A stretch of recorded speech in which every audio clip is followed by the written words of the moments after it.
Eagle 95.1, WUPN, Paradise, Sault Ste. Marie. It's time for The Game.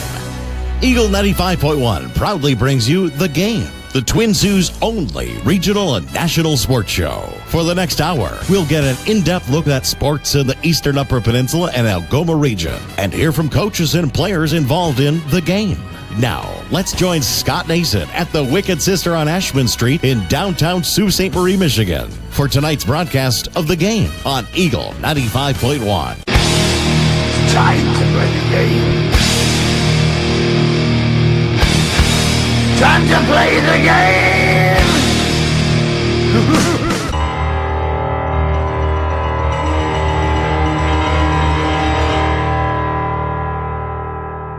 Glorious! No, I won't give in till I'm victorious. And I will defend.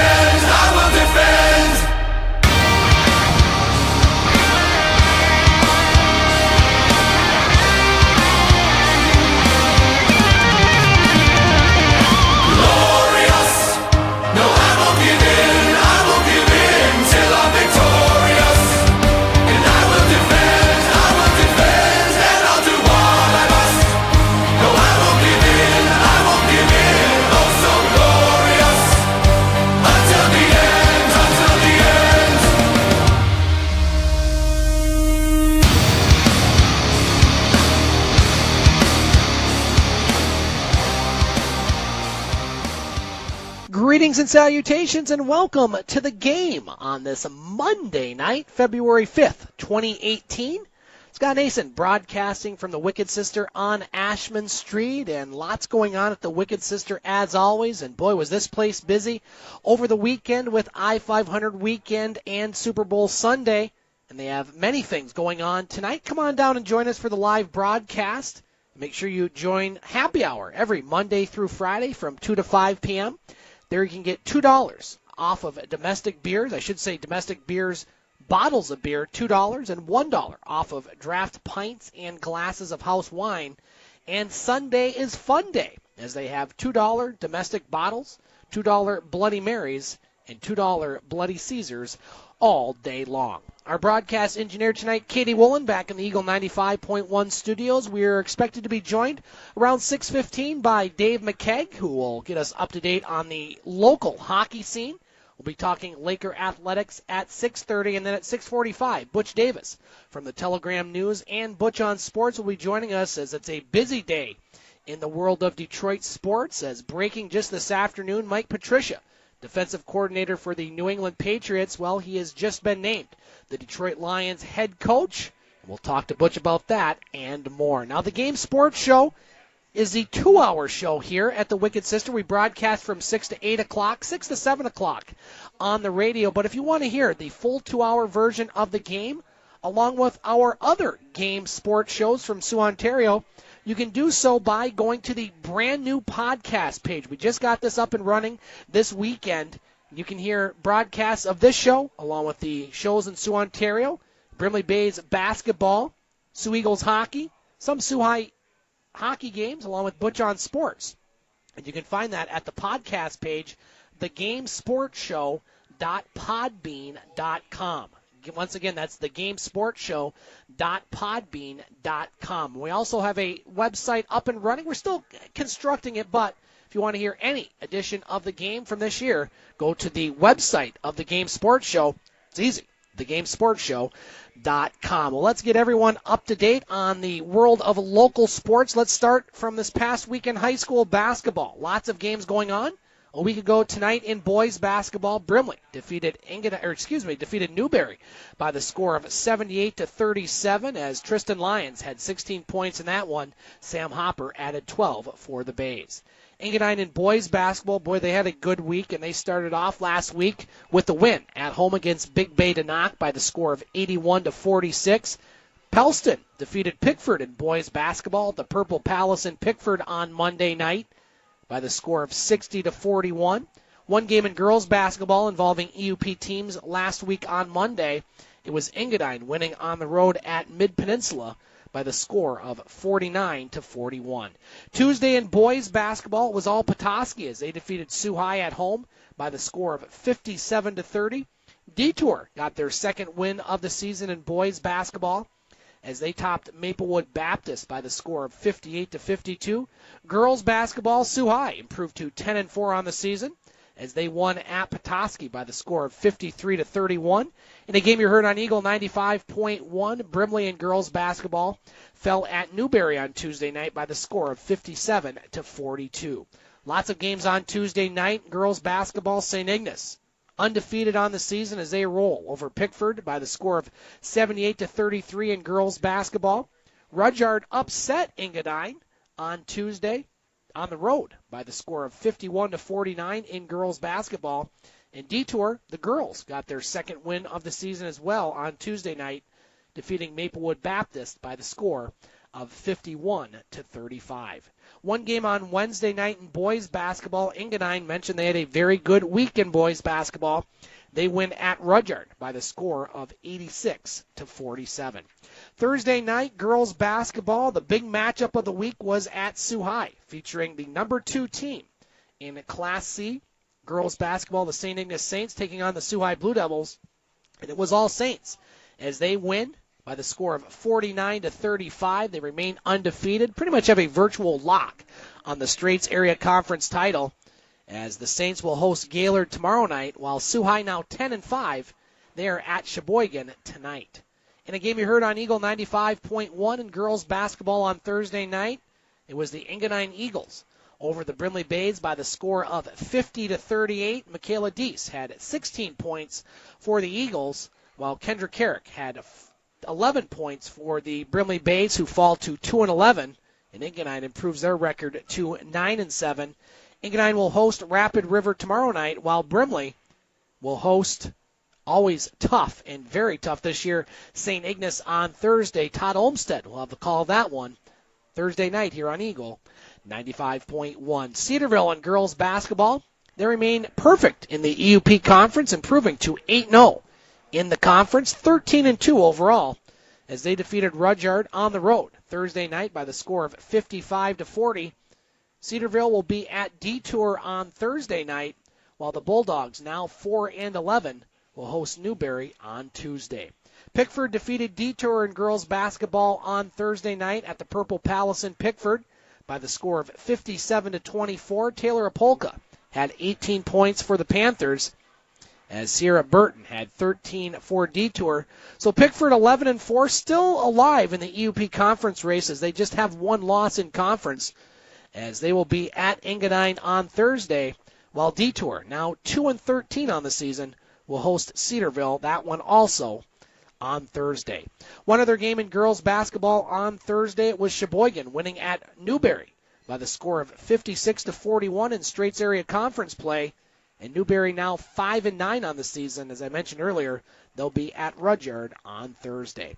Friday night boys basketball, Sioux High over St. Ignace by the score of 70-25 as they nudge above 500 once again, 7-6 overall. However, in conference they're 5-0, and they pretty much have a lock on that conference, as the Blue Devils will be in Brimley tomorrow night, and we'll have that game on Eagle 95.1. Yours truly, along with Vance Nason. We'll have the call of that one, while Engadine, we'll talk about them in a moment. St. Ignace now 0-12. They will host Brimley on Friday. Brimley at Engadine, boys basketball Friday night, and boy, upset in Engadine as the Eagles defeat Brimley by the score of 56-52.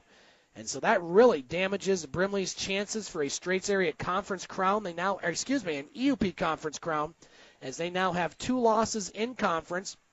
And Engadine alive in the conference with 2, but both those teams are going to need Cedarville to lose because the Trojans only have 1 loss in conference.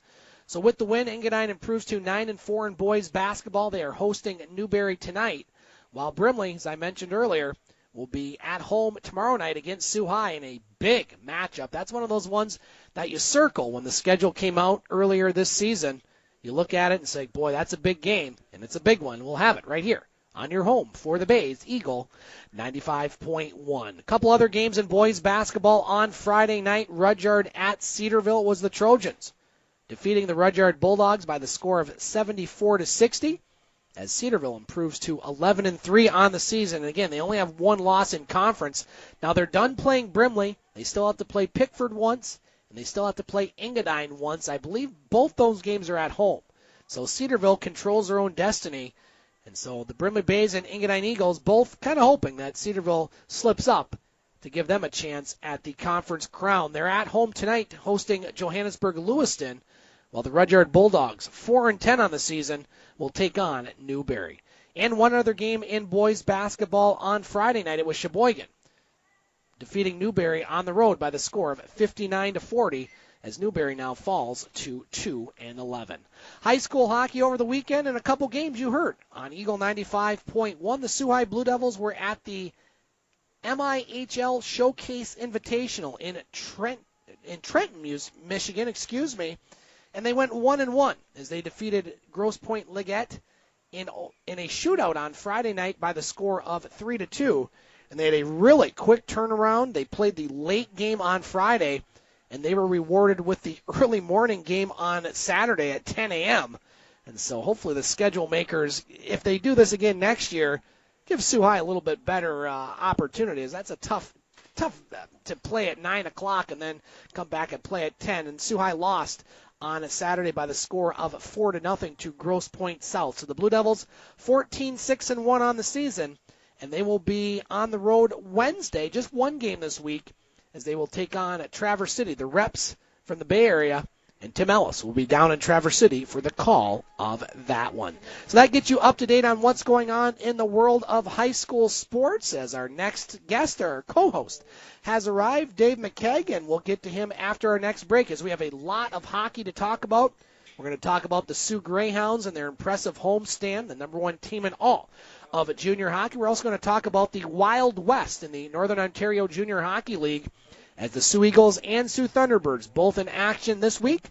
We'll get to Mr. Electric Avenue coming up next on the game here on Eagle 95.1. Get wicked at the Wicked Sister. You'll find the best tasting food for the whole family. Start off with some appetizers like the crab dip, served with warm naan bread strips and soft pretzel bites, or their antibiotic and hormone-free boneless chicken wings with 5 choices of sauces. Entrees include the barbecue pulled pork sandwich, the number one selling drunken cow burger, or Philly cheesesteaks, and they're on special all day Thursdays. The Wicked Sister also offers a gluten-free menu and catering. Bring the whole family. The Wicked Sister, downtown Ashman Street, open 7 days a week. Hi, this is Paul Maurice from the Winnipeg Jets, and you're listening to the Game Sports Show.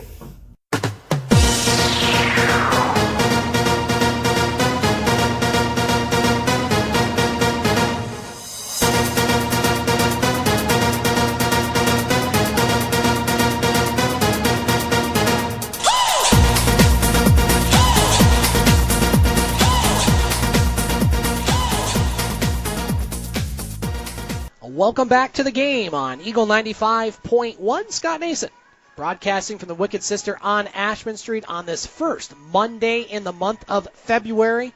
And it was a busy weekend all across town for the I-500, and busy here at the Wicked Sister as well. Come on down and join us for the live broadcast. We're here until 8 o'clock tonight. We do the first hour on the radio. We do the full 2-hour show online, and you can find all podcasts of the game.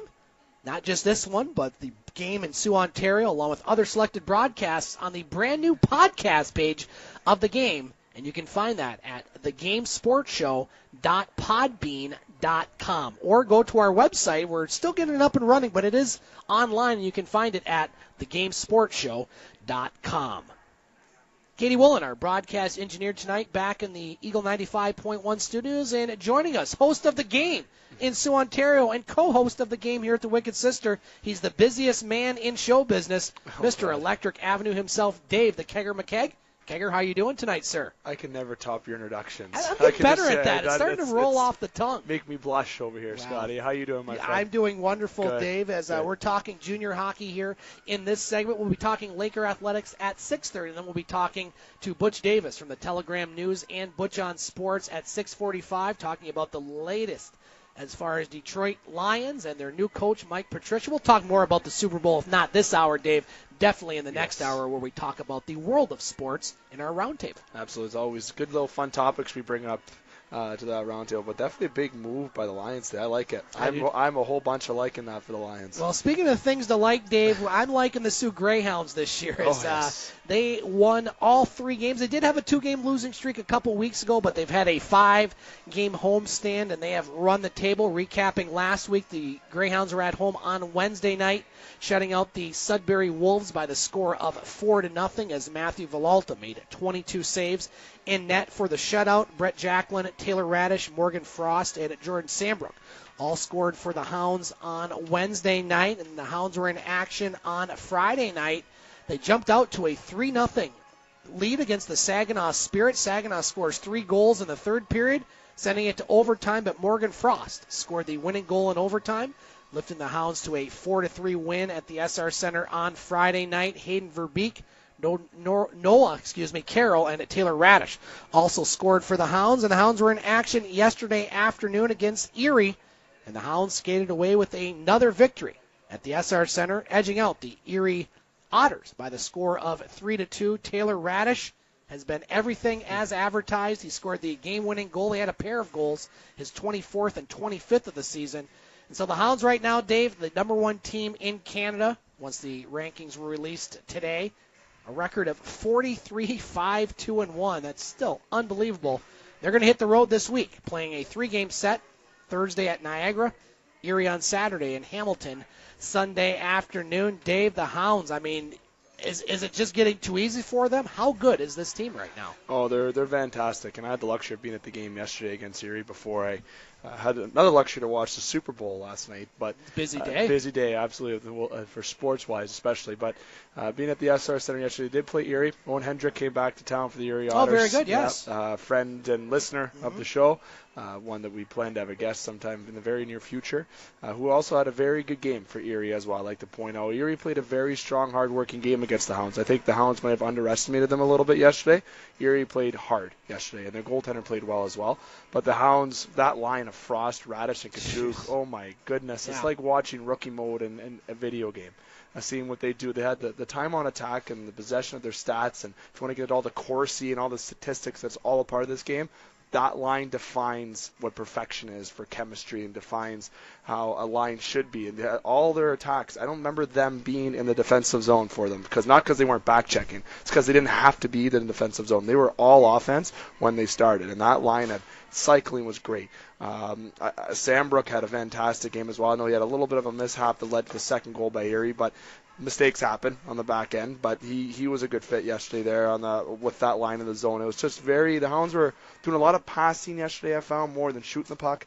And the team overall in general, like I said, watching that line's phenomenal, and watching Tim Gettinger, the captain, really picking up his game now. I know he's had a lot of criticism in terms of laziness for his play, but I haven't seen that in the games that I've watched and the way I've seen him play in yesterday. I felt his game's picking up. All 4 lines are just blazing right now. Listener of the show, Don Supin, and a good friend of mine, hasn't had a chance to see the Hounds too much, but he went to the game yesterday. And I like how he explained this because I haven't seen him play other than highlights and a few times on TV. He says they play a beautiful puck control style. He says poetry in motion on the ice. Almost every kid on the team is an NHL draft pick, and a lot of these guys are going to be stars. And he says this, and this is the question I want to ask you. How in the heck do they get so stacked? I mean, we see this in junior hockey as far as teams loading up for a big run, but the Hounds did it so many different ways. They did it with drafts. They did it with players that they've had, but they picked up just some incredible additions. I mean, Taylor Radish obviously is a stud, but, I mean, how did this team get so good? Oh, I think the best way, since thinking about it, is drafting. Yeah. I have to go with credit to, I'm going all the way back to it, not all the way back, but let's not talk like going to decades ago. Not that far, okay. Let's go a handful of years back when Kyle Dubas was there. Yes. That's where it all started. Now with the Toronto Maple Leafs. Yes, now he's the prodigy, they say in Toronto. Yeah. He's the next guy for the Leafs after Lou decides to move on, or Hunter if he doesn't take the job. So there's a guy who went to the NHL because he proved himself in the O quite quickly. And he had a drafting style, and he traded guys away for picks, like how we traded for Radish, all those late picks, right, like Erie did. That's what the Hounds did with certain veterans, and that's where the draft class the draft staff at the Sault Ste. Marie grounds, I'm really impressed with the most. That's how you get that stack. But then, you make certain trades like you do for Radish and Sandbrook, right? Those are certain things that you add on. But I have to give full credit to the draft staff at the Sault Ste. Marie grounds and the management there. They have taken over after Dubas has left to perfection, and they scout players. They go to all different parts of the world to scout. They don't just draft anyone for a name. They draft the right guys, and that's what they've done. Look at Frost. Having Kachuk there, who actually started for the Sault Thunderbirds. There's a guy that played for the Sault Thunderbirds before he went up for the Sault Ste. Marie Greyhounds. So development's been key. So it's been the drafting and the development, and then you make those moves to put yourself over the top. That's textbook management right there. One other question on the Hounds, Dave, and you hear this in lots of sports, but you look at the standings right now. The Hounds have 89 points. They've already clinched a playoff spot. The next closest team in the whole league happens to be the team in their division, Sarnia, with 76 points. Is there a danger of this team maybe having it too easy during the regular season? And, you see this in sports. Sometimes a team will coast in the regular season, have little to no adversity, and then match up against a team that fought maybe to get into the playoffs and has played close games. Is that a risk for this Hounds team maybe having it too easy, or are they just that good that it won't even matter if they have it easy? They're just loaded for the playoffs. To answer with that, I'm going to have to refer back to the London Knights when they had their dynasty for many years, that they've been such a powerful OHL team. There's a team that won a lot of regular season games and continued to win into the playoffs, then to win beyond that. And they got to Memorial Cup. There's times that they got it, times that they didn't. But I actually think the best part of this season so far was them not breaking that. Well, sorry, let me rewind that. That was good. They had the 20-plus game winning streak, but for them to have a 2-game losing streak recently, because with that particular team to have a 2-game losing streak, that's actually rare because of how talented that team is. They can't go into the playoffs with a 40-game winning streak, because then that's the danger zone. They have felt a little bit of losses. They've had the taste of winning a lot.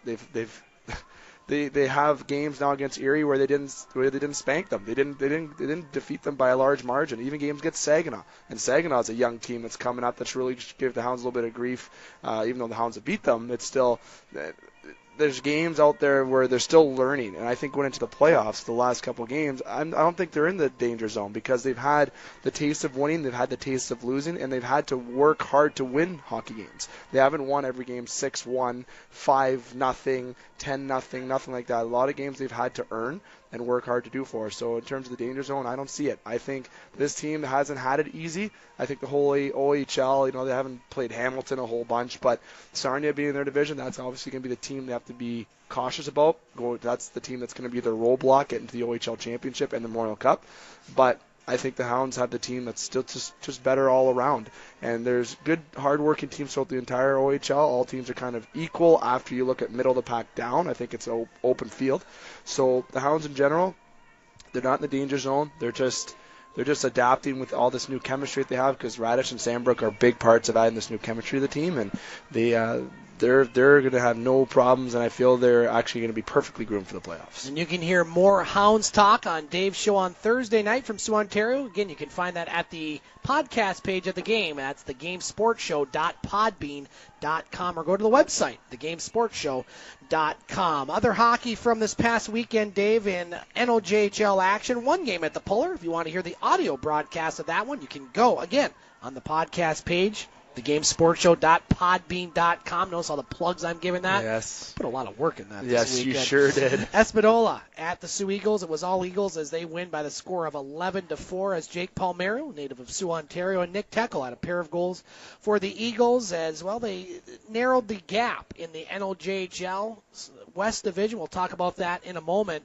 And the Eagles will be at home this Friday night against the Sault Thunderbirds, and then Saturday at the John Rhodes Community Center against those T-Birds. The T-Birds go 1-1 this weekend. They lose at Elliott Lake by the score of 4-2, and then had a much better affair yesterday in Espanola as they defeated the Espanola Express by the score of 7-1. And one other note, and it wasn't anything related to that game. Apparently, on the trip back home, to Sault Ste. Marie from Espanola, members of the Sault Thunderbirds team and staff assisted a family in need on the highway. You know how that highway can be coming back from Espanola awful. With the weather being not great. Yep. They assisted a family in need, so kudos to the Thunderbirds bus driver and organization for giving back and doing what they do. As I mentioned, the Thunderbirds will be at the Puller on Friday night and at home on Saturday against the Sioux Eagles. And right now in the West, Dave, the standings are compact. The Thunderbirds on top with 63 points. Blind River, after a weekend sweep of Rayside Balfour, in second place with 62 points. They have played 3 more games than all of the top 4 teams in the West. Rayside Balfour in third with 60, and the Eagles in fourth with 57. And so we've said it now pretty much since October. It's going to be a Wild West, and it's going to come down to the last weekend as far as who's going to play who in the playoffs. Yeah, anybody can win that. And you've always said, and I got to give you kudos to this too, Elliott Lake. Don't want to play them. No, you don't. You want to finish 1, 2, or 3, sir. Yeah, you don't want to play Elliott Lake. Especially in a best-of-3 series. Oh, absolutely. I think Elliott Lake is just a hard-working team. That team where they know that they're the underdogs. They're going to know that going against the Thunderbirds and Rayside and even the Sioux Eagles. But there's going to be a team right there that, like I said, when you're the underdog, that's the best way to be. You just go in there with no pressure, you have no issues, and you go in and just work hard. And that's what Elliott Lake is full of, just players that work hard. Not saying the Thunderbirds, Eagles, and Beavers aren't. Obviously they are. But that's just a team that I have my asterisks on that the team's got to be wary of. I agree with you on that. Yeah, it's going to be a lot of fun in the NOJHL and the OHL. Hey, junior hockey in early February, Dave, both the Hounds and Eagles and Thunderbirds have all clinched playoff berths. But who they play and when, we shall see. And hopefully, if both teams go far into the playoffs, or, you're looking at hockey possibly almost by Memorial Day. By the time everything ends, that works for me. How about you? That's fantastic. Just endless hockey. As long as the snow goes away outside, though, that's all that matters. That's the only thing. We certainly need that to happen. It's not going away anytime soon. We're going to take our next break on the game. We come back, we're going to talk Laker athletics, as both the basketball teams and hockey team had a very good weekend. We'll talk about that coming up next on the game here on Eagle 95.1. The Wicked Sister, Sioux, Michigan. Check TripAdvisor. Ranked right towards the top. Awarded the Certificate of Excellence, as well as voted #1 pub in the UP. The Wicked Sister has managed to create a casual menu that offers unique, creative, and sometimes healthy offerings that rivals menu selections of any big city. Burgers and starters, snacks and shareables, soups and salads, sandwiches and tapas. On Ashman Street, Sioux, Michigan. Welcome to the Wicked Sister, where you'll be treated like family, whether you like it or not. Thank you for tuning in to the game. Heard Monday nights from the Wicked Sister on Ashman Street on Eagle 95.1. Also online at radioeaglesioux.com and the podcast page, thegamesportshow.podbean.com. I hope you're enjoying the broadcast. Now, if you want to hear more of the Twin Sioux only local, regional, and national talk show, I encourage you to visit our website at thegamesportshow.com, and you can tune into a pair of broadcasts of the Game Sports Show from Sioux, Ontario. Our co-host here on the game, Mr. Electric Avenue Dave McCaig, broadcasts the show on Wednesday night from Sports Center Bar and Grill in Sioux, Ontario, along with his regular contributors, Jamie Antonello, Justin Heichel, and Dane Hantro. They focus on football with their In the Pocket segment, talking about the NFL, along with basketball and the NBA, and other sports, including tennis, golf, soccer, and the WWE. If you like hockey, Thursday nights are for you, as the Game Sports Show is broadcasting from Boston Pizza in Sioux, Ontario, with Dave McCaig, along with his regular contributors, Justin Heichel and Dane Hantro. Now, this show focuses on hockey in the wintertime and baseball in the summer, and will include guests and interviews from local and national figures. Once again, you can hear 3 versions of the game at our website, thegamesportshow.com, or at the podcast page, thegamesportshow.podbean.com. Also on the podcast page, you will find selected audio broadcasts of Sioux Eagles home games, Brimley Bay's basketball, and Sioux High Blue Devil hockey, along with game contributor Butch Davis and his broadcasts of Butch on Sports. You can also find us on YouTube. Look for the Scott Nason channel. Thank you for listening, and keep it locked here to the game for all your local, regional, and national sports talk that you just can't get enough of.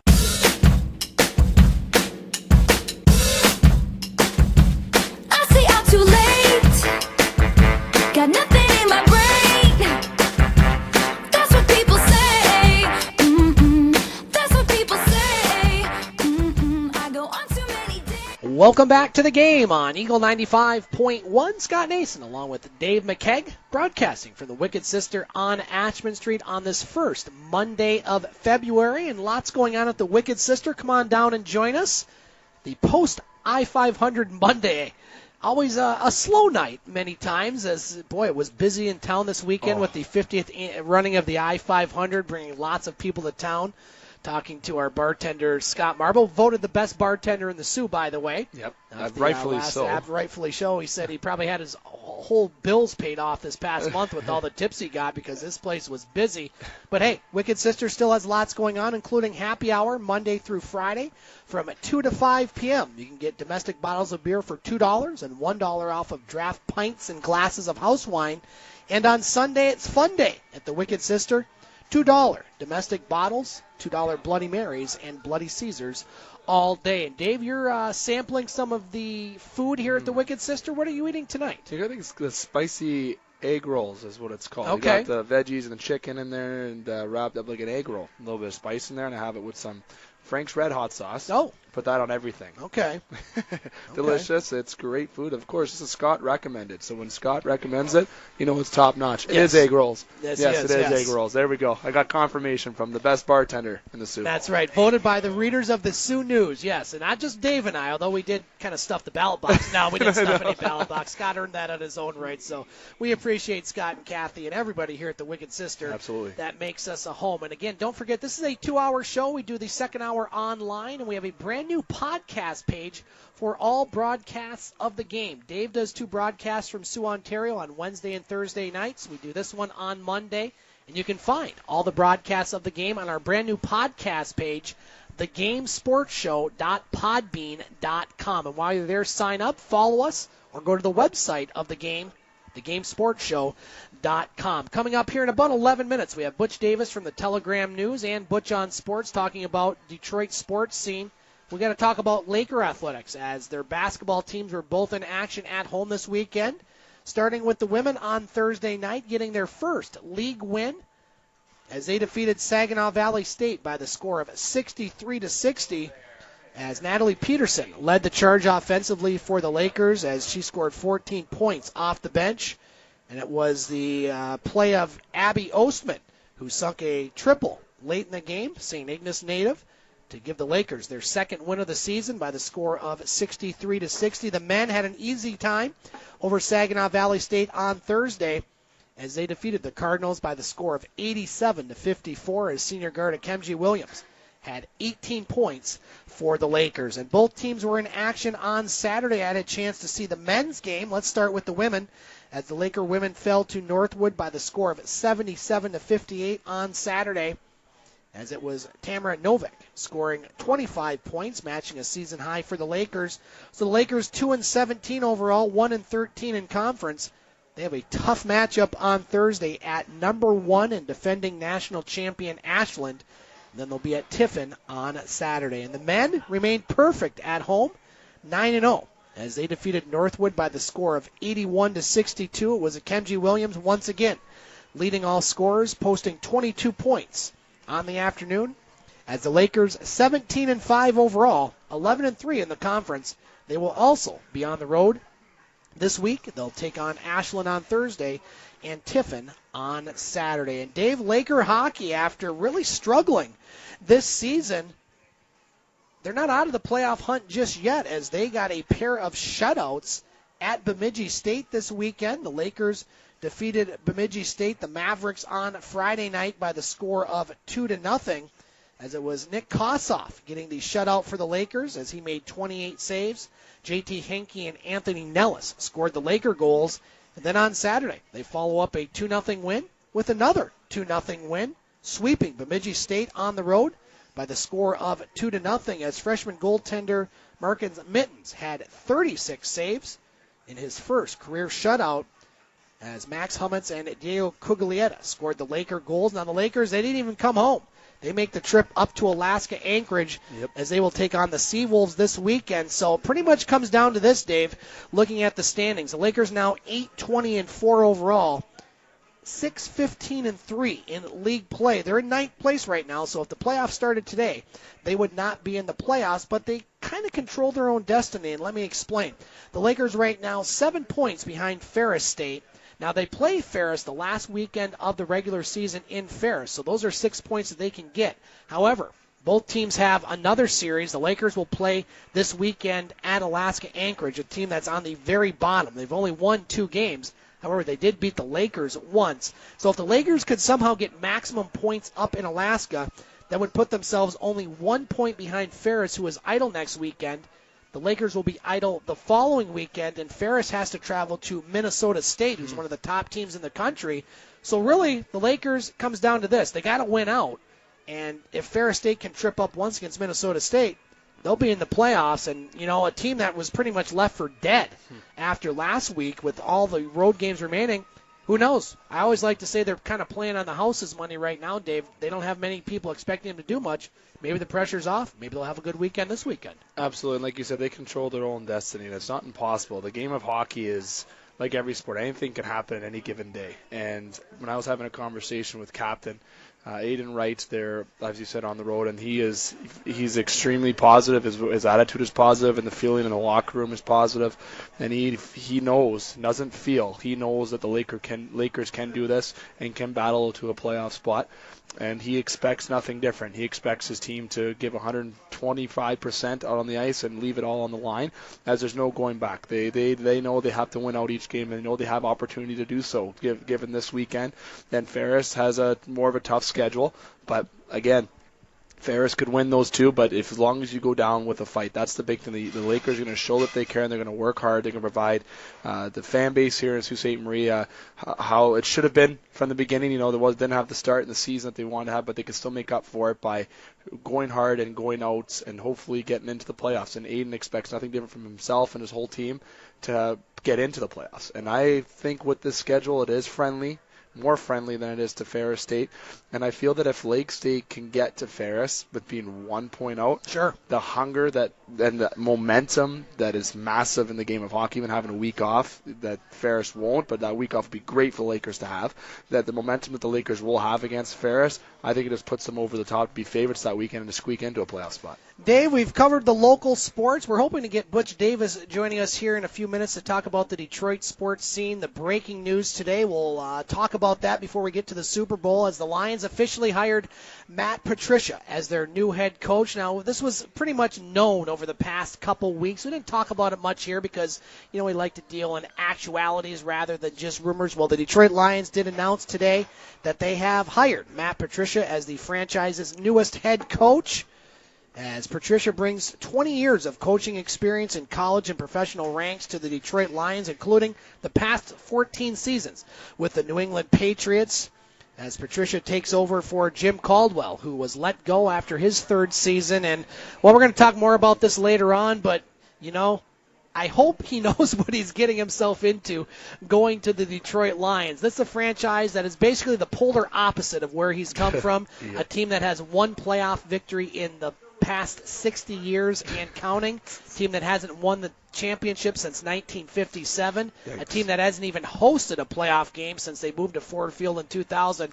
Patricia, he comes with a lot of good things. We didn't see that yesterday in the game, but you think it's a good hire for the Lions, Dave, off the outset? Absolutely is. I know that don't let that Super Bowl doubt his defensive skills or abilities. The Eagles were a different cookie last night then.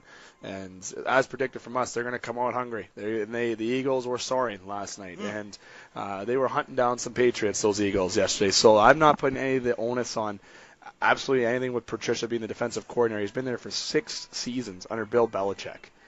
I'm not a football. I never played football. I was asked to. I wanted to, but I devoted myself to one sport. I just devoted to one sport. So take it from somebody who, if Bill Belichick took me under his wing, I can imagine where I'd be in 6. With the magic that he can perform in 6 seasons, he is the best active coach in the NFL. Him and Nick Saban. Saban does it in college. In college, yeah. Saban's, and what Saban does to go above and beyond to recruit people, exactly. I respect that. But anyways, with Patricia, he's a seasoned defensive. He's been on that side of the game. He's ready for head coaching position, and he's young.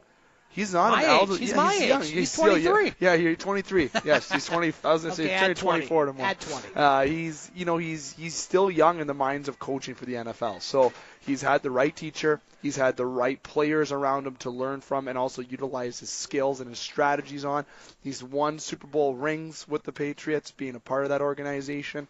And he's bringing a winning environment and attitude to a team that so desperately needs it. Oh. The Detroit Lions desperately need that. And a lot of friends of mine are Lions fans, including yourself and Butch Davis. And I can tell you right now, as a Leaf fan in hockey, I've seen a lot of heartbreak for Lions fans, so I can massively feel it. And this is a kind of a sign that puts you in the right direction. Now the Lions need to address their running back situation and maybe the defensive side a little bit. I thought their defense was okay this year. Seeing them live was better.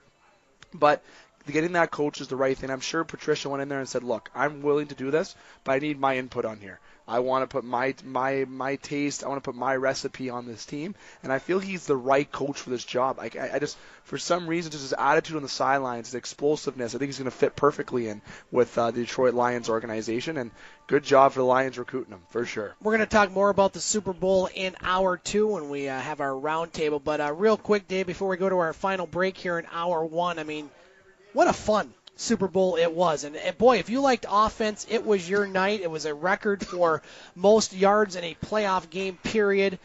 Second highest scoring. You had one punt in the game, which I just still find amazing. You had Tom Brady lose and throw for 500 yards. But, you called it. You said Philadelphia was going to win. My son Vance Nason, midway through the season, he said, Dad, it's going to be Philadelphia and New England, and Philadelphia is going to win. Nice. You got to give your hats off to Philadelphia.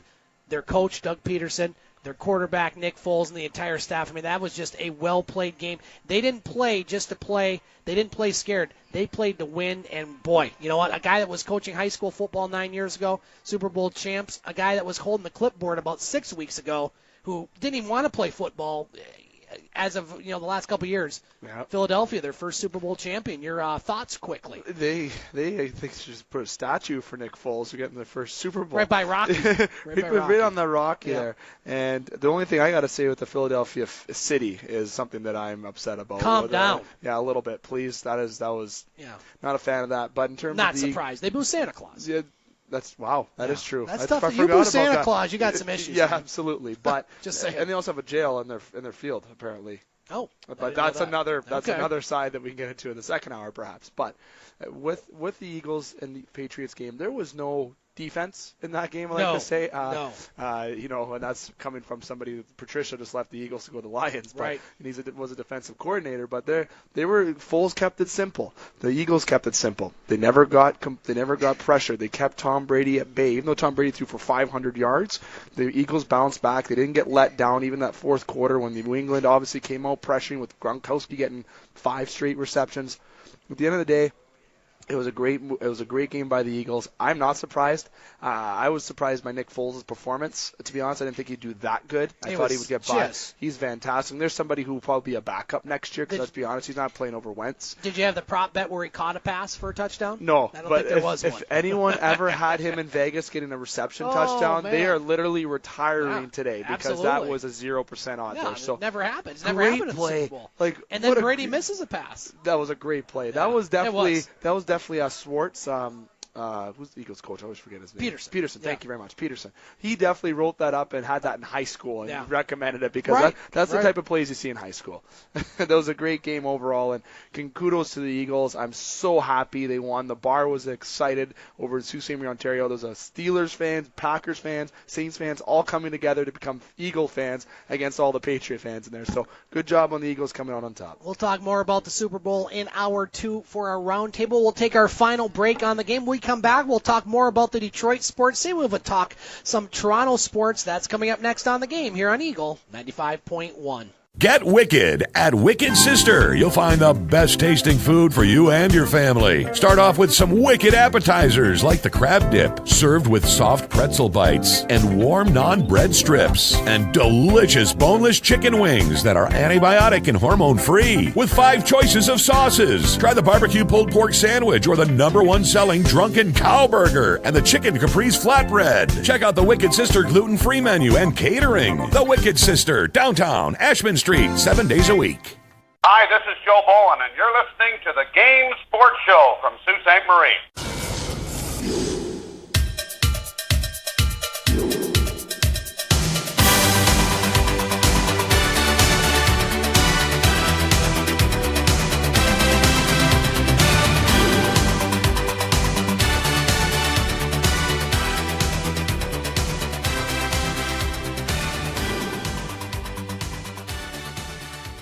Welcome back to the game on Eagle 95.1. Scott Nason along with Dave McCaig broadcasting from the Wicked Sister on Ashman Street on this Monday night in downtown Sault Ste. Marie, Michigan. And going on at the Wicked Sister, many, many things, including happy hour. They have brand new happy hour times Monday through Friday from 2 to 5 p.m.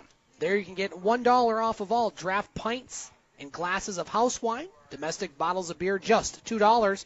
And on Sunday, it's Fun Day, as they have $2 domestic bottles of beer and $2 Bloody Marys and Bloody Caesars all day long. We've won 3 in a row, Dave, since acquiring Blake Griffin. They're taking on the Portland Trail Blazers, and so now is a good time to talk about what's going on in the Detroit and Toronto sports scene. Let's start with the NBA, Dave. The Pistons have had Blake Griffin in the lineup for 2 games. Granted, they played a couple teams that aren't some of the NBA's best in Miami and Memphis over the past few days, but you know what, Griffin? He started out, he had 25 points in his opener. The game on Saturday, him and Drummond seem to be moving along. We had this breaking last week on our show talking about, is this a good move for the Pistons? I'm still kind of holding judgment because I think they gave up a lot to get a guy that is good when he's playing, but he's a lot of times not playing. And what's your thoughts on Mr. Griffin? Griffin was a very surprising pickup in my terms for the Pistons, and a very glad and welcomed one, I think, right now for the Pistons, an organization that's trying to get back to the winning ways and get into the playoffs and make a deep run for the playoffs. And adding Blake Griffin shows the seriousness for the management by bringing in Blake. So I'm impressed by the Lions bringing him in, and I think it's a great move for the Pistons. Well, I'm talking about the Lions here. Sorry, for the Pistons to bring in Griffin. He's such a presence on the court, and he attacks the rim, and he's such a good leader as well. That was a lot of news that came from the Clippers organization, and I feel that the Pistons can use that. They did give up a lot to get him, though. That is for sure, for somebody who is injury-prone, as you said, or someone who's sometimes more out of the lineup than he is in it. But when he is in that lineup, he makes his presence known. And again, 25 points there when he said that. Sorry, I'm not surprised. He's going to put up those great numbers with the Pistons. And it looks like we may have Butch Davis joining us here in a moment. We got you online finally after some technical difficulties. First of all, we got to get to the breaking news of the day, as it was announced this afternoon that the Detroit Lions have hired Matt Patricia as their new head coach. Dave and I talked a little bit about it here in hour 1, but I want to get your thoughts on the Detroit Lions' new hire. The breaking news will be Wednesday when we get to talk to the guy, or he gets to talk to the public and give his plans for the Detroit Lions there. Yes, again, Matt Patricia and family will be in town at 3 o'clock on Wednesday. Yours truly will be down there for every licking split dime of it there. I'll get to talk to Matt Patricia as well, as I've been promised by the Detroit Lions, and hopefully we can give you a little bits and pieces of that next Monday.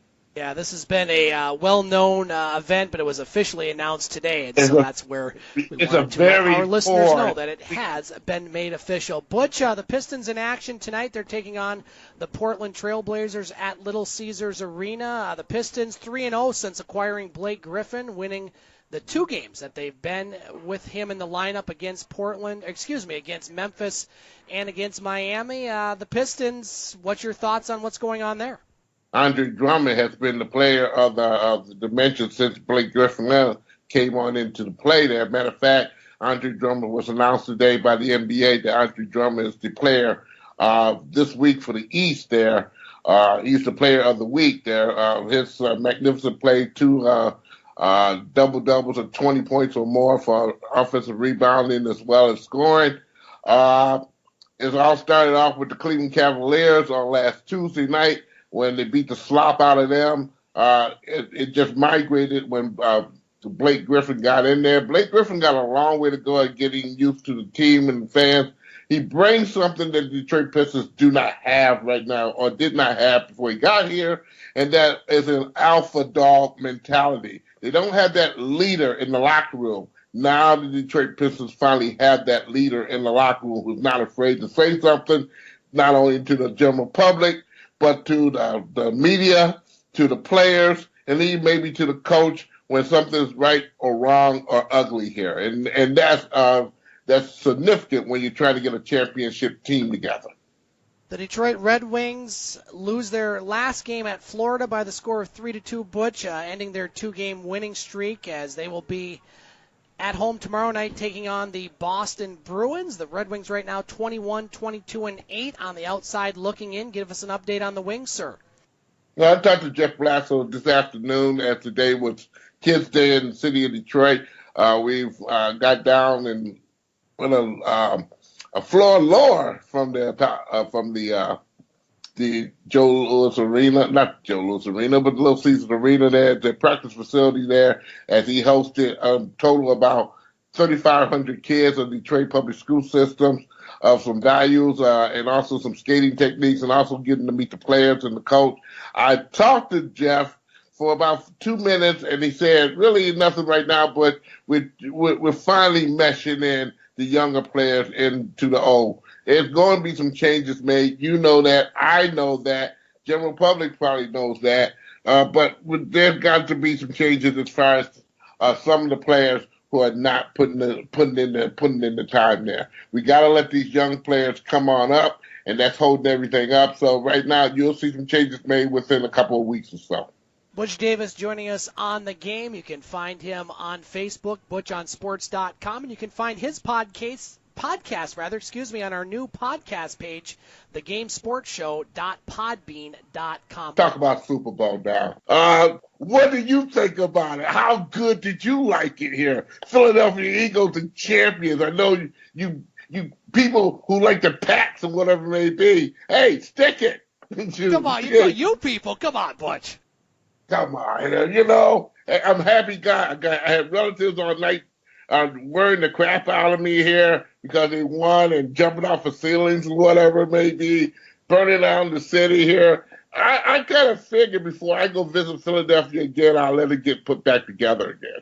I think it might be a good idea, Butch. We're going to talk more about that in an hour or two, but Dave and I were talking about it before we got you on the air. I mean, it was an exciting game. It had a lot of offense, Dave, and, you know, Philadelphia, they played not to lose. They played not just to be there. They played to win, didn't they? Oh, they did, absolutely. Yep. And I got to give credit to Nick Foles still. I can't believe it. Everyone underestimated Nick Foles, and he came in and quieted the haters. I think that's the appropriate term to use for that.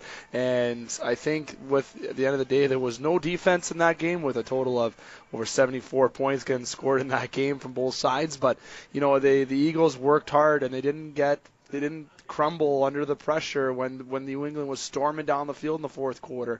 You know, the halftime show that was brilliant, by the way, by Justin Timberlake. We'll talk about that in a second. That's fantastic. But I'm just saying, even though that break, when you go into the halftime after having that longer break than usual, they kept the momentum going, and the Eagles kept their head in the game, and they were the better team. As far as the game is concerned, there was a lot of offense involved. Philadelphia showed up for 3 plays that they needed to show up on defense. They did that. 1 punt in the whole game. 1 sack in the whole game. That was an offensive smorgasbord that you just couldn't get enough of it, by golly. And I tell you one thing for sure. Belichick has got not really some problems, but he's going to rebuild his team again. Because practically everybody he's had as an assistant or someone by his coach is leaving town by sundown. Because, again, his offensive coach is gone, defensive coach is gone, some specialty coaches are gone. He's going to have to rebuild that particular shit. The Butler is the biggest particular story that we all want to talk about that no one's talking about at all here. But we're finally getting bits and pieces from it here of what happened, why this guy was able to sit the game and not play in the whole game here, is that this young man here was late for bedtime check on Saturday night, and he suffered on Sunday here. We're getting bits and pieces of this is going on here. But again, it cost a nickel and a dime type of situation here for the Patriots there. That should have been well designed before the game started. Butch Davis joining us here on the game in hour 1. Butch and Dave will stick around for hour 2. Butch, hang on. We'll be back here in a few minutes for the second hour of the game. Time to play the game. Time to play the game!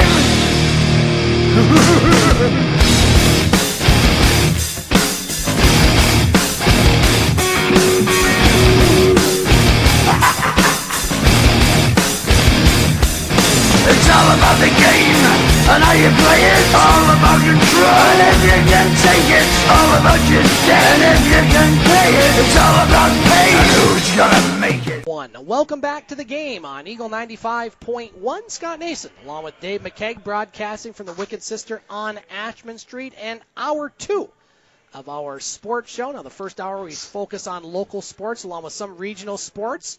This hour is where we open up the floor and talk about the world of sports. And joining us once again, Butch Davis from the Telegram News, and on the Team Wireless hot seat, EJ Russell joining us for hour 2. Gentlemen, thanks for coming on and staying with us. And EJ, I'm going to give you the floor and the first topic, and Butch, I'll give you first crack. So EJ, the floor is yours, sir. Well, yo, lucky me, I got honors tonight. Very excited to be here as always. But in the sake of, Monday morning quarterbacks, let's talk Super Bowl. Dave, or Butch, what are your thoughts? Butch, back to the Super Bowl talk. Your thoughts, sir?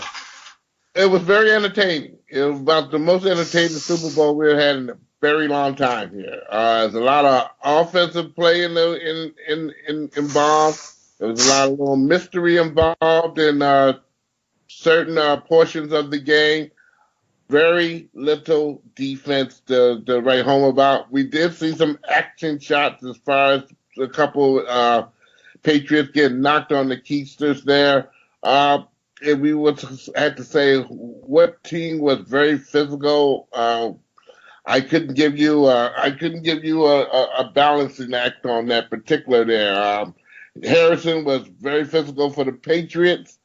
Other players were very physical for the Eagles there. But when the chips came down, the Eagles had more trick plays and more nerve than the Patriots had, and that brought that game to outstanding closure there. Again, I think the Eagles in this particular case out-tricked the Patriots in the game plan. The same game plan probably the Patriots would ran. The Eagles got to it first, and again, the Eagles are the world's champions. I'll pick up from there. I totally agree with Butch. I think he said it best. As the Eagles, they earned the victory. They out-tricked the Patriots. They didn't play scared. They played like they wanted to win. We saw Jacksonville in the AFC Championship play like that to start, and then maybe got a little conservative towards the end of the game and falling. But this Philadelphia team is a much better team than Jacksonville, and they proved that they were the team in football. And, you look at it, and marching up and down the field, defense was nowhere to be found for both teams there. Tom Brady throws for over 500 yards, and he loses, but you really got to take your hats off to Nick Foles, somebody that I mentioned earlier, Dave, was holding a clipboard about 7-8 weeks ago. He gets thrust into the action after Carson Wentz goes down with an injury. Philadelphia was a underdog at home, even though they were the number 1 seed. They were an underdog to Atlanta. They were an underdog to Minnesota. They were an underdog to New England. And, well, maybe they relish the role as they are your Super Bowl champions. And they didn't back into it. They didn't luck into it. In my opinion, they earned it. Dave, your thoughts before we get to EJ and his? This was going to be a topic that was going to be, discussed. And I think this is something very interesting I can bring to the table. Alshon Jeffrey, he promised a Super Bowl win. That he didn't say what team, because when he said it when he was with the Chicago Bears. He said last year that he would win the Super Bowl this year. He didn't say he'd win it with the Bears. He didn't say he'd win it with the Eagles. He said that he would win the Super Bowl. And Alshon Jeffrey had a pretty big part in winning the game, I feel, yesterday. Nick Foles utilized him pretty good. Yesterday, I feel Ertz had a great game. I feel Nick Foles is just obviously the alpha dog out there. He just feels like he wasn't even sidelined all year. There's a guy that had seven touchdowns in one game. He has the tied record. Somebody who's not a joke. He's been a starter before. It's not like he just got drafted last year and they threw him right into the fire. I think Nick Foles really composed himself and did well. Now, there was no defense in that game. There was 74 points totaled altogether between the two squads. There was one punt all game. There was simply just gunslinging down the field. Just gunslinging, throwing the ball out there like it's just a hot potato down the field to anyone who wants to catch the ball. And, there's Brady that missed his pass. There's Nick Foles who got a reception touchdown. If you would have told me you were going to guess that, I would tell you you're on something, because I was not noticing that. I think that play was drawn right out of Peterson's high school book, like I told Scott in the first hour when he was back in high school 8 years ago. So a lot of games presented a lot of surprises. Justin Timberlake had a great Super Bowl halftime show. I got to keep saying that. I'm a fan of JT. I think he had a great show as well.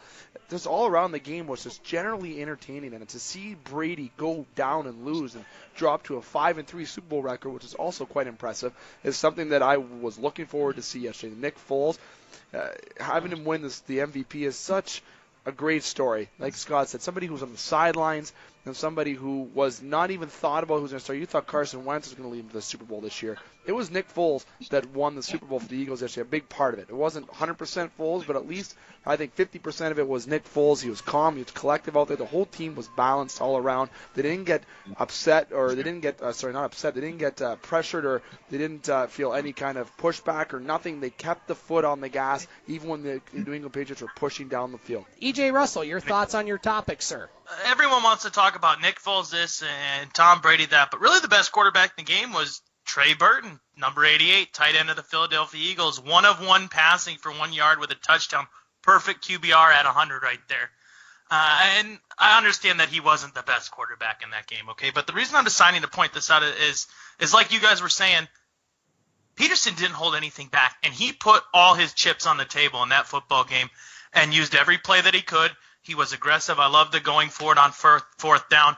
I love that play with Nick Foles when he caught that pass in the end zone, making him the first quarterback to ever have a receiving touchdown in the Super Bowl. But the Eagles did everything that they had to do to win that football game. The Patriots were exactly who the Patriots have always been. Every time they touched the football, they were in the game. Every time they touched the football, you had a feeling they were going to score. Tom Brady going off for 505 yards, not a surprise. But I think what really hurt the Patriots in that game is their lack of a rushing game.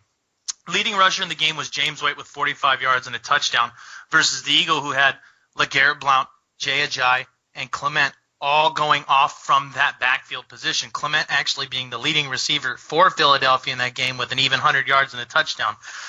Nick Foles was the quarterback that the Eagles had in the past when he came in. I believe it was for Michael Vick. That was the Nick Foles that we needed to see in this football game. And he came in and you could tell he wasn't worried about what everybody else was doing. He stuck to his game and followed the coaching plan. And they got contributions from every player in that lineup. I mean, rushing, you had 4 different players rushing in that game, including Nelson Aguilar, who had it on an end around there. You had about 7 different players receiving the ball for them. But the thing that they did really well in the first half of that football game was the Eagles' defense shut down Rob Gronkowski. The Patriots have always had a knack for finding him on that seam route coming out of almost that slot position there. And they did a good job of cutting him off on the inside, not letting him gain position, and really not allowing him to play a factor in that first half, which allowed the Eagles to jump out to that 10-point lead pretty quickly. And from there, really, it was just a slugfest the rest of the way. I believe there was only 1 punt in the entire game. It was everything you could have hoped for in a Super Bowl. I love that the Eagles embraced that underdog mentality, even though they were one of the best teams in the NFL this year. Very excited for the Eagles fans getting their first ever Super Bowl. I wish that I could one day enjoy that feeling, but being a Browns fan, it may take a while to get there. Dave, we know you got to go here in about 10 minutes, so I'm going to let you throw out the next topic. EJ, I'll give you first crack. What would you like to bring up to the roundtable tonight, sir? It's something that I've brought up on our show about the Canadian side, Scott. I want to talk about the hockey side of things in terms of this coach's challenge and the inconsistency geared towards the goaltender interference calls. In my previous segment of the Game Sports Show on Thursday, live from Boston Pizza, that you can hear on the gamesportshow.podbean.com. Very good. Memorizing that. I touched it on with Joe Bowen, and I briefly touched on it with Paul Maurice about how it is, more so with Joe, about how the inconsistency of calls have been, what is goaltender interference, and what is a disallowed goal? What is the true fact of the coach's challenge? I know we've kind of briefed it on this show. We touched a lot on the show on the Canadian side. But I want to get yours opinion. It was always just you and me talking about Scott. I've never gotten EJ's opinion outside of it unless it was off air. And Butch, I'm really curious to hear what you would say in terms of how you feel about the coach's challenge in general, but more so geared towards the goaltender interference, inconsistency of calls in the NHL. What is that? Like, look at McDavid's goal against Calgary. That was a goal. Matthews' goal against Bernier, that was a goal. Again, Adtar Anisimov on Chicago falling on Anderson, that's not a goal, in my opinion. If I sound biased, that's fine. It doesn't matter to me. But the inconsistency of calls definitely needs to change in the National Hockey League. I've addressed this topic, Dave, on your show. You can find that on the January 4th edition of The Game from Boston Pizza on our new podcast page, thegamesportshow.podbean.com. EJ, I'll go to you first before Butch. Your thoughts on Dave's topic? Well, for me, and I'm trying to look up the rule right now as we're sitting here, but the important thing here, and the NFL is struggling with this rule right now in regards to what is a catch, is that somebody in the NHL headquarters in Toronto needs to decide what the rule is. What is goaltender interference and what isn't? And yes, every scenario may be a little bit different, but unless you have a gold standard to what it is, you're going to have a lot of fans, players, and coaches that are going to be upset in regards to goaltender interference, because those of us who have played the game know that there's contact on every play. I mean, I can't tell you how many times in high school I stopped in front of the net and was bumped into the goalie. Okay, does that make that interference? And it's a very difficult rule to try to enforce. You know, you look at the coach's challenge in regards to offsides. That's a fairly easy thing to enforce. Was his foot on the line or was it not? When you get into goaltender interference, though, how do you determine what kind of contact is too much? And I think that's part of something that it's just growing pains with having coaches' challenges in the NHL. This is still very much a new concept to the NHL. The league's been around for quite some time. We all know Lord Stanley's Cup is a very old trophy, and the league's been around for a while. But until the NHL can decide really what they want to do with this rule, I think you're going to get a lot of unhappy fans like Dave is in regards to this rule, and maybe not unhappy is the best word choice, but definitely confused fans. Butch, let's go to you for your thoughts on Dave's topic. I agree with EJ on that wholeheartedly there. You got new teams in the league there, as well as you got new teams in the league. You got new officials in the league. It's very hard to make something concrete when it's not here. And that goaltender's interference, particularly, has always been, quote unquote, a judgment call. Well, how can it be a judgment call when you're slammed into the goalie, or vice versa? How can it be a judgment call when a goaltender, when you're pushed into a goaltender by his particular player who's a forward, and then the goaltender takes his stick and hits you in the crouch?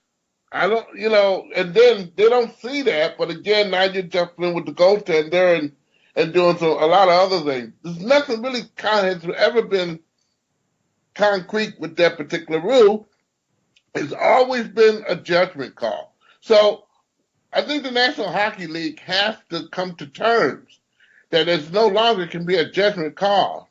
There's got to be a line that is drawn on what you can and what you cannot do in order to justify the meaning of that particular rule. It can no longer be a judgment call as it once was long time ago there. And still bringing it into fact today, when you have all this technology here to see certain things going into play. But again, to give the benefit of doubt still to the officials on the ice and not using that particular tool, it makes things pretty bad. Dave gave a very accurate account of the same things I saw, which is making this ruling so ungodly stupid, okay?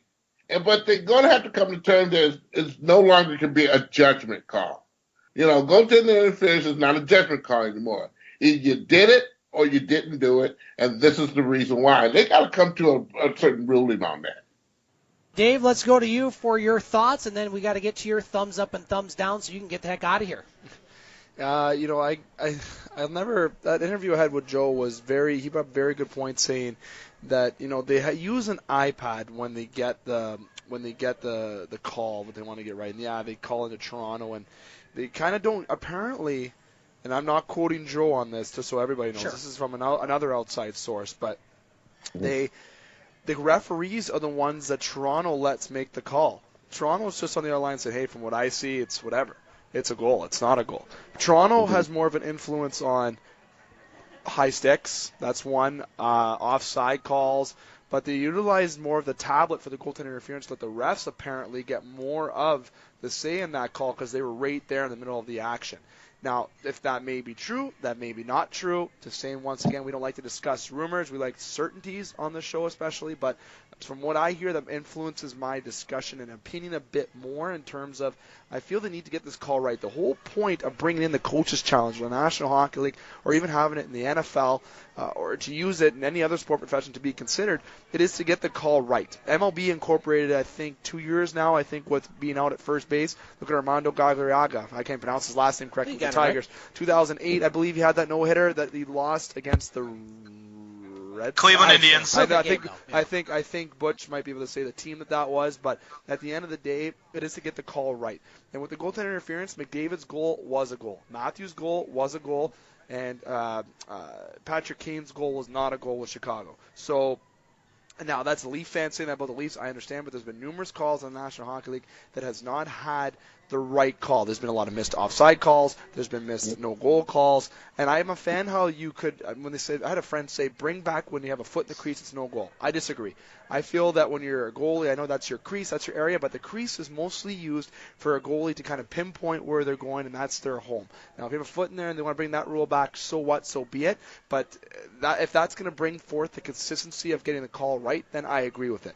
But to get it, now you don't have that, and that's not going to be a rule for a long time. That rule has been gone for over a decade, and it's going to remain that way. The NHL likes that rule not being in there, so to keep this rule of getting the Coaches Challenge right, that is how it has to be, in the refs have to sit in a meeting room. What is a goal? What is not a goal? And I'm sorry, if you give a goalie a little tap, as long as his stick doesn't fly left or fly right or he doesn't fall over, then I think it should be fair game. If you have someone falling on you, unless it's your own defender pushing you on you, then it should be a goal. If you give the goalie a little when you blow and he blows over all of a sudden, and they say, oh, I got contact and everything, that's how goalies are selling it now. They're really selling it, and they're finding a loophole with the error. And you have to fix that error quick, because when Game 7 of the Stanley Cup Final comes, and I'll tell you as a Leaf fan, if that's Toronto, it's Game 7, and they lose a goal in overtime, then the team goes back the other way and wins in overtime, I'm telling you, I'm going to be one upset Leaf fan going down to Toronto. Or if you're a Cleveland Brown guy and you have a Coach's Challenge and they get the call wrong, I'm sure Cleveland Brown fans would certainly not be happy. Lions fans, it goes around for all sports. You incorporate that rule to get it right. The fans want it to see it be right, and the refs have to start getting down what is a rule. I agree with Butch with that. What is a call? What is goaltender interference, especially with that call? Yeah, the game by Galarraga was against Cleveland Indians, and it was Jim Joyce that was the umpire in that one. Dave, we know you got to go. Let's get to your thumbs up and thumbs down for the week before we get to my topic and continue the roundtable. I go 2 thumbs up. You said it earlier on the live portion of the Game Sports Show. The Sioux Thunderbirds for pulling over the side of the road and helping out someone in need on their road trip back from Elliott Lake. I think that is right, Elliott Lake, correct? Espanola. Espanola. Thank you very much. From Espanola, I wanted to make sure I threw that out there. Kudos to the Sioux Thunderbirds organization. And obviously, I'm sorry if I'm stealing anyone's thunder, I got to give a thumbs up to the Philadelphia Eagles. I'm not going to say if player, because I know maybe a certain player might get a thumbs up, but I got to go with the Eagles winning the Super Bowl. That's very exciting stuff. A thumbs down this week. I actually have no thumbs down this week. I have been remaining positive. Keeping it positive. We need to be positive. We, as Paul Maurice says, we should be happy we're alive and that we're enjoying the living and need to have friends and family in each other's company. So I'm keeping it positive, and I'm happy that I was here tonight to share my opinions with you, as always. And speaking of Paul Maurice and Leafs broadcaster Joe Bowen, you can hear Dave's show from Boston Pizza on Thursday nights and his show from SportsCenter Bar and Grill on Wednesday nights in Sioux, Ontario. You can find that at our brand new webpage, thegamesportshow.com, or the podcast page, thegamesportshow.podbean.com. Dave, you have a couple shows this week. Give us a preview before we let you go.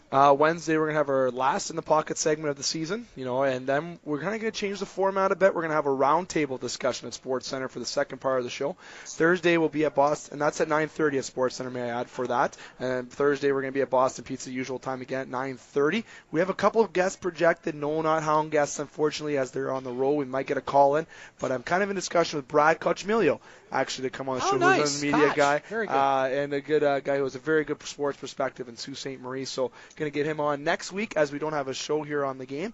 I'd say that Wednesday we're going to be at Sports Center again. It's be a roundtable half-hour discussion. Then again, Thursday at Boston Pizza, we're going to have Drew Fata and Aiden Wright, captain of the Lakers, coming on next week. So we got a couple action-packed couple weeks. You can go on thegamesportshow.podbean.com for that, or www.thegamesportshow.com. If you have any inquiries or opinions, especially answer that trivia question, because this week we had a trivia question. Who was the captain of the 93 Memorial Cup winning Greyhounds? And the second part of the bonus question was, who is still a part of the organization today? Drew Bannister. That's the one. Yeah, that's one of the answers. Yep. There's a little spoiler there. Ralph Intronovo? No, not bad. That's a good guess. You won't get. That's a good question for sure. So you don't want to miss that. We have a trivia every week where Boston Pizza is going to give you a mysterious prize, which could be range from from $10 to $200 value in terms of prizes. So make sure you tune in on all that and answer by the email, thegamesportsshowssm@gmail.com for that as well. And I'm excited for all this YouTube channels we have uploaded here on Facebook and everything. I want to say thanks to EJ and to Butch and yourself, Scott, and to Katie and to the Wicked Sister for having me here tonight, obviously. Dave, get the heck out of here. Go find your friends. We'll talk to you here in a couple weeks on the game. I got to go find them. I don't know where they are. I don't have many friends. I think EJ will get a good laugh out of that one. All right, that's Dave McCaig. And again, you can hear his show on Wednesday and Thursday night on the webpage. We'll continue the roundtable as I will put out a topic as Butch will give you first crack at my topic. Well, we talked about the Super Bowl, but I'm going to kind of go outside the box a little bit as far as the Super Bowl experience. My question is, first of all, halftime show, what you thought of it, if anything, and secondly, the ads. Were there any that surprised you? Were there any that you liked? Were there any that you didn't like? Kind of a different topic, but hey, it's the Super Bowl. It's an event, and so, Butch, I'll give you first crack at my topic. Well, as far as the halftime show is concerned there, it was above average, okay? It was about one of the best halftime shows I've seen in a long, long while, as far as audience distributing, I'll call it there, because you could tell everybody who was on that field, they were part of the gig there, okay?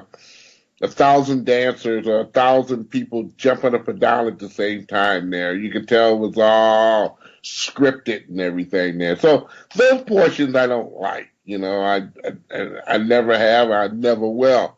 As far as the show overall, well, it got everybody involved, especially when he went up into the audience and whatever it may be in the stands. That didn't look like that was scripted at all, so I kind of enjoyed that particular version of it. And again, the show was above average, per se. As far as the commercials, I'd never really paid attention too much of it, but this year, for some unknown reason, I thought all the commercials stink. I really did. I liked the Bud Light commercial there where the big old horse came on in there, the big knight came on in there, went to a liquor store and got a 12-pack of Bud Light there. That one I kind of like there. Other than that, the Dodge commercial where they had Dr. King's voice in the back of it, I thought was very disenchanting.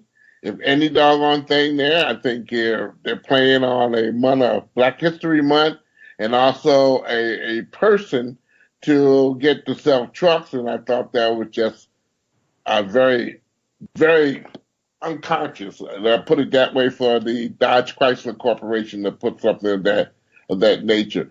They got people in these particular rooms who are making 6 and 7 figures of money, and they design these little commercials per se to give everyone amusement. And I would say to any child there, that they should put their hand in the ring, because I bet you 10-1 to a dozen of donuts that they can think of something better than some of those son of a tankers in their doggone rooms think out there, because the commercials stink this year.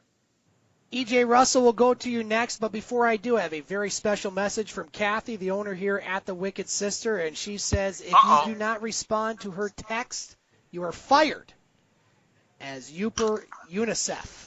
Not sure what that last part means, but I'll have you comment on that and then comment on my topic. Well, I'll actually give you guys a little bit of a surprise here. I'm going to be in town this weekend, so Uper UNICEF will be present. And just so you know, she likes to call me Uper UNICEF because I've spent so much money at the Wicked Sister, I put shoes on her children's feet. So that's why that's what that comment means. I like it. I like it. I do like me a cold beverage. You gentlemen both know that. Indeed. But I'll be in town this weekend. Very excited to be there. So hopefully I'll catch up with you, Scott. But I'll make sure to leave town by sundown, as Butch would say. Yeah, right. But as far as the Super Bowl experience goes, I think the NFL did a great job this year of really making it about the game. I think with the commercial that they refused to play from one of the Veterans Associations out there, that the NFL was trying very consciously not to be political this year and tried to avoid any controversy whatsoever. Typically in the past, you've seen many, many funny commercials, and I very much agree with Butch's comment about the Dodge commercial using Dr. King's voice there. I was kind of turned off by that. It started to feel, when I watched it, like a political ad. So I think the NFL really missed the boat on allowing that one through. But I think the NFL commercials, I agree with Butch, they were terrible this year. I think the best commercial was the Eli Manning, Odell Beckham Dirty Dancing commercial. That was absolutely fantastic. But you really didn't get that kind of comedy and I mean commercialism that you usually get from the Super Bowl. There's usually a handful of ads where you can specifically remember how funny they are. And I'll give you an example. One of my favorite commercials of all time was back when the Raiders were playing Tampa Bay, and there were two cowboys sitting on the side of a fence, and the Clydesdales were playing football, and the referee was a zebra, and one of the cowboys looks at the other, and he goes, "That ref is a jackass," and the other goes, "Nope, I believe that's a zebra." I mean, you didn't get anything like that from this Super Bowl. None of those commercials that stick with you and you really remember them. So I think they missed the boat on that, but I think that the NFL really did a good job of making this about the game. I think that having Al Michaels and Chris Collinsworth calling the game for NBC, you couldn't have had a better pair, because Al Michaels is one of those iconic voices, well known for his famous 1980 Miracle on Ice call. I think he was the perfect person to have for this Super Bowl, especially when they were really trying to make this about the game. But I think with the matchup that we had here and the Philadelphia Eagles being the underdogs in every single game, going up against the mighty New England Patriots and Tom Brady, I think that the NFL really did just a fantastic job making yesterday about football. Yeah, I would agree with both of what you guys said. First of all, the halftime show I thought was good. I mean, is it the best halftime show I've ever seen? No, but I like certain elements of it. I mean, I like the crowd interaction. I'm a big fan of the horns and having all the horns and trumpets and trombones out there during one of the songs. I thought was nice. And I really like the Prince tribute, if you will, in Minnesota. Prince, one of my favorite artists from, well, my youth and into my adulthood. That was nice. I thought that was a nice touch. And, you know, Justin Timberlake is a great performer. He can dance. He can sing. And I think the going into the crowd and interacting was genuine. It wasn't forced. It's something that he's very comfortable doing. As far as the commercials, I would agree with both of you. I thought they were underwhelming for the most part. I have to say that the trailer to the new Star Wars movie Solo was probably the highlight for me, because I hadn't seen that trailer yet, and I didn't realize that movie was coming out Memorial Day. I thought that was coming out later on this year, but I'm a big Star Wars guy, so to me that was good. My kids love the Jurassic Park new one. But as far as, you know, memorable commercials, as far as ones that you're going to be watching years and years from now, I don't think they had any. The Dodge Ram truck with the Martin Luther King voiceover I thought was tacky, for lack of a better term.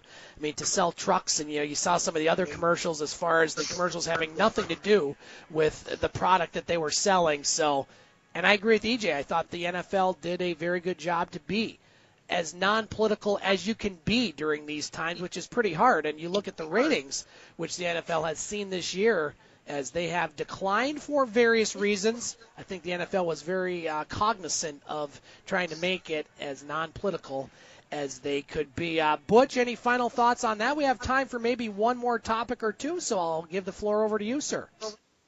Well, again, anything that we said about those commercials, yeah or nay, was somewhat very correct there. And I'm still hearing that echo in my ear. It's been going on for about half an hour or something now, so it could have been my TV. I just had to put that out there here. Okay, we're trying here, Butch. It's been a tough night.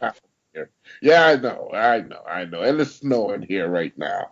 But let me say this here, in kindness, I didn't mention about the Eli Manning commercial. That was another commercial that I somewhat enjoyed very much so there.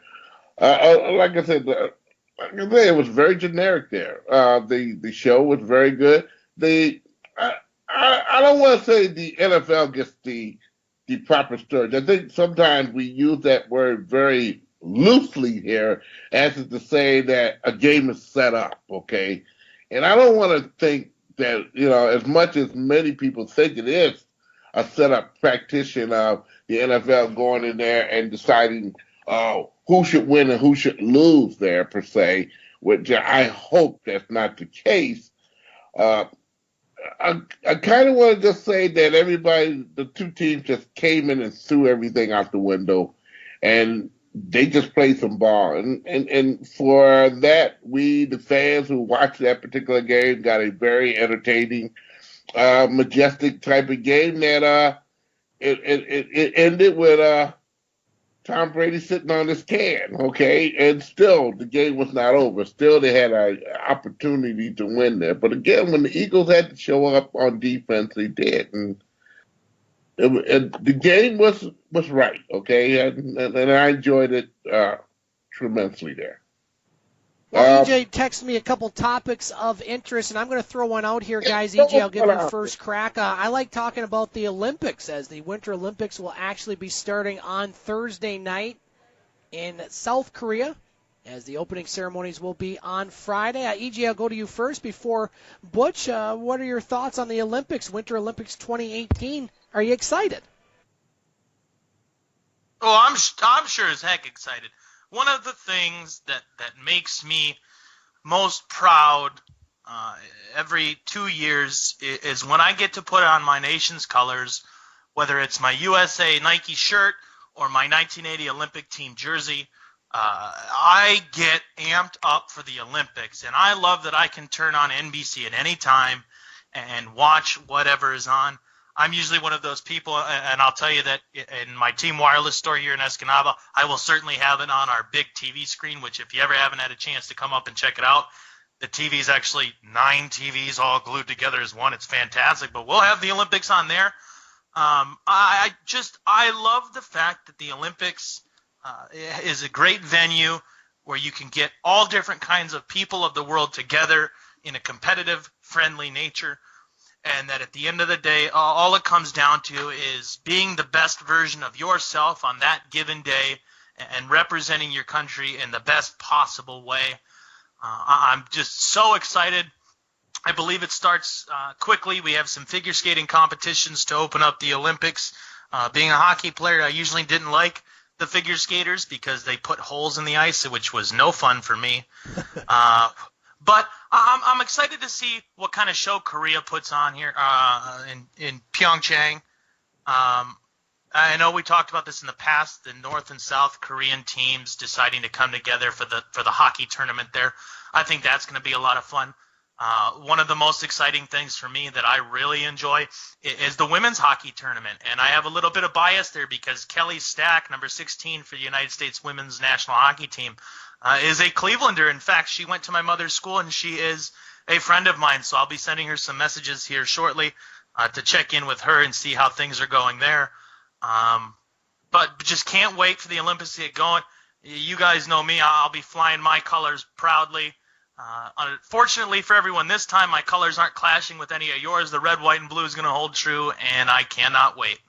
Butch, you've had a chance to cover Olympic Games as a reporter/broadcaster. Winter Olympics this week. What are your thoughts? Well, of course, the opening ceremonies you don't want to miss. Let me say this first and foremost here, and I mean it to the marrow of my bone here. Thank God for the CBC here. And NBC has failed us for so many years there. Now the cable has helped them out tremendously where they can show the actual event in its entirety when it happens. Again, thank God for the CBC. You don't have to wait around anymore. You can go to CBC and see about anything you want at any time it's being dealt with, in this live and this. And it is great. So, again, thank God we're living in Detroit, and some of you fine friends who live on the borders of Canada there who get to see the CBC and some of the good stuff that goes on. You don't have to wait for NBC. You can, kind of get the pick of the chick. So I kind of enjoy that out of Olympics most of all. And plus, I worked for the CBC a couple times for Olympics there, so I got to give them a plug. And CTV also. In the Winter Olympics, for me, it's the ski. It's the ski and the slalom. Those two, I kind of like, I wait around like a hog waiting for slop here, man. Those I enjoy the men's and the women's alike. I love the slalom, and I love the ski matches on there. Yeah, I'll go next here, Butch. One of the things I like are some of the events that you don't see too much of maybe on the television. You do see on the CBC, and I think that's a great point. We're very lucky to live on the border of Canada to be able to catch their television coverage, not just of the Olympics, but of other sports, especially hockey. The hockey I'm excited about to a certain extent, but I really like the events that kind of go under the radar. I like the biathlon. I love the cross-country skiing combined with the rifle shooting. I love the cross-country skiing races. As somebody that was performed, actually, in some races as a youth, as a cross-country skier, being of Finnish descent and living in the Upper Peninsula, I almost had to by certain nature. I like those events. I do like the luge. I mean, it's something I would never watch, really, other than every 4 years. And I like the curling. I got to admit, I'm a big fan of the curling, being that we live this close to Canada. Obviously Canada is curling crazy, but I like the curling. I love watching the other teams and potentially knocking off some teams. I was over in the UK during the 2002 Olympics when I think they had a team from the United Kingdom and a couple Scottish women, I think, was their big team. And, boy, they went curling mad over in the UK during that Olympics. And so I'm excited for that. It's something that I like to watch with my kids as far as events and sports that you normally don't see. And I'm a big Winter Olympics guy compared to the Summer Olympics, only because, hey, we have snow on the ground most of the year up here, and I'm just more used to the Winter Olympics and the type of the weather that they can be accustomed to. Gentlemen, let's get to our thumbs up and thumbs down for the week. E.J. Russell on the Team Wireless Hot Seat. We appreciate joining us each and every week for Hour 2. Your thumbs up and thumbs down for the week, sir. Thumbs up, I got to give one to my dude Malcolm Jenkins, former Ohio State Buckeye and one of my favorite Buckeyes ever. Had a great game defensively for the Philadelphia Eagles. Really had a nice clean hit on Brandon Cooks, unfortunately taking him out of the game. But just very, very happy to see him win another Super Bowl. I believe his last Super Bowl that he won came with the New Orleans Saints as a rookie. So very excited to see him doing well and getting another ring for himself. Thumbs down for the week. I think that the NFL and the catch rule is a thumbs down for me. I think that they really need to re-clarify what that means, and I know that that's something that they plan on addressing this year. But the catch rule needs some clarification. What is a catch? What isn't a catch? When is it determined that a player turns from a receiver into a runner? I know that, again, they plan on addressing it, but hoping for the NFL to really clean that up because there were several catches in that game that were questionable. Let's go to Butch Davis next for his thumbs up and thumbs down for the week. Butch, the floor is yours. Let's give a good thumbs up for some of the instant replay officiating in that particular game. I was looking at all the calls there, and they look very, very accurate, okay? Especially the one where the ball went up in the air. Per se, he took about 4 steps before he crossed the end zone line there. Then he went in the end zone line. That was a fumble, and he recovered his fumble. It's, again, I agree with EJ. We got to get some fineness on the rules and regulations, not so much for the players per se, but for the fans who really and truly don't know what is. I think it's very, very confusing. It could be aggravating at times to watch a game where you think something is right and it's not right due to rule or a lack of understanding of the rule. So hopefully the NFL, and for that matter, all conglomerates who's using the instant replay, take a very high look at something that should be cut and dry and make it as such there. Because, again, you can lose a fan just as easy as you get a fan there for that particular there. And that would be my thumbs down as well. Some pay attention from the referees and officials in that particular calling of that rule, or the rules that they're using is to replay. Thank you, Butch. My thumbs up and thumbs down for the week. I'm going to give thumbs up, even though he had to leave early, for Dave McCaig and what he has done with his show over in Sault, Ontario. Last week at Boston Pizza on Thursday night, interviewing Winnipeg head coach of the Jets, Paul Maurice, along with Joe Bowen, play-by-play broadcaster for the Toronto Maple Leafs. Great job, and very proud of Dave and all the things he's accomplished so far on his own show, The Game. Thumbs up obviously goes to the Philadelphia Eagles for stepping up and providing a very good Super Bowl performance. And really don't have any thumbs down today because it's Monday, it's the first week of February, and so we're going to keep it positive after a very feisty show tonight. That's going to do it here from the Wicked Sister in Sault Ste. Marie, Michigan. And before we go, EJ, any final thoughts before we let you go? I know you're coming in this weekend. Town, safe travels, and final thoughts before we let you go. No real major thoughts here. Just look forward to continuing working with you guys. And boy, this has sure been a lot of fun today. We appreciate you, EJ, and safe travels to the Sioux. We'll see you over the weekend. Yes, sir. I'll see you there. And Butch Davis, the podcast of Butch on Sports is available on our podcast page. We link up to it, and you can find that at thegamesportshow.podbean.com or go directly to Butch's show. You can go to his website, butchonsports.com, or simply Butch2. That's too.podomatic.com. Butch, what do you have in store this week, my friend? And naturally, we're going to interview the brand new Lions coach, Patricia.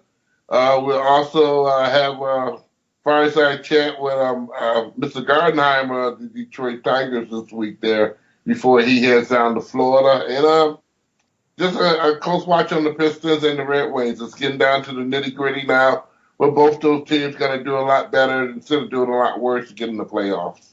Butch, thanks for joining us, and we will talk to you on the next edition of The Game, my friend. Sure. And that's going to do it here from the Wicked Sister on Ashman Street. Want to thank Butch Davis, EJ Russell, Dave McCaig, and our broadcast engineer, Katie Woolen. Now, next week, we will not have a show on Monday night. I have a scheduling conflict, so our next broadcast will be on Monday, February 19th, here from the Wicked Sister on Ashman Street. So until then, keep it locked right here to The Game on Eagle 95.1.